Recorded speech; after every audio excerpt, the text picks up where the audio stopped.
આજથી ધરમપુર ખાતે પાર-તાપી Narmada river link પ્રોજેક્ટનો વિરોધ કરવા જઈ રહેલા આંદોલનકારીઓએ પોલીસ જોડે ઘર્ષણ કર્યું। પાર-તાપી રિવર લિંક પ્રોજેક્ટના વિરોધમાં ધરમપુર ખાતે જઈ રહેલા લોકોને પોલીસ અટકાવ્યા।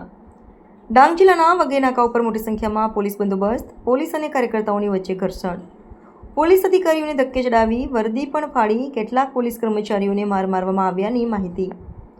ડાંગ જિલ્લા કોંગ્રેસ પ્રમુખ સનલ ઠાકરે સહિત અન્ય કાર્યકરોને વઘઈ નજીક રોકવામાં આવ્યા। સ્નેહલ ઠાકરેને ટીંગાટોળી કરીને પોલીસ વાનમાં બેસાડવામાં આવ્યા। વઘઈ ખાતે મોટી સંખ્યામાં હજારો કાર્યકરો દ્વારા વિરોધ પ્રદર્શન। આંદોલન વધુ ઉગ્ર બનશે તેવી કોંગ્રેસના યુવા પ્રમુખ તુષાર કામડીએ જણાવ્યું। બિરસા મુંડા જિંદાબાદ જિંદાબાદ જિંદાબાદ બિરસા મુંડા જિંદાબાદ જિંદાબાદ જિંદાબાદ એક તીર એક કમાન।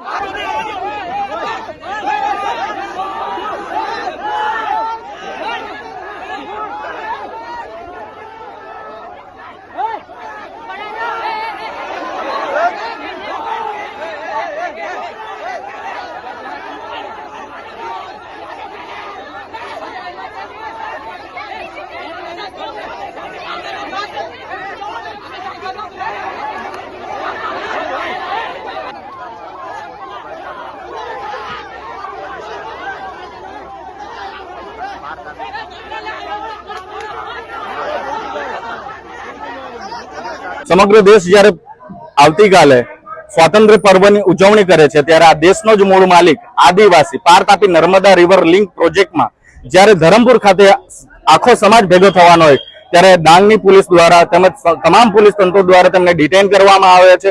અમુક વાર લાઠીચાર્જ કરવામાં આવ્યા છે।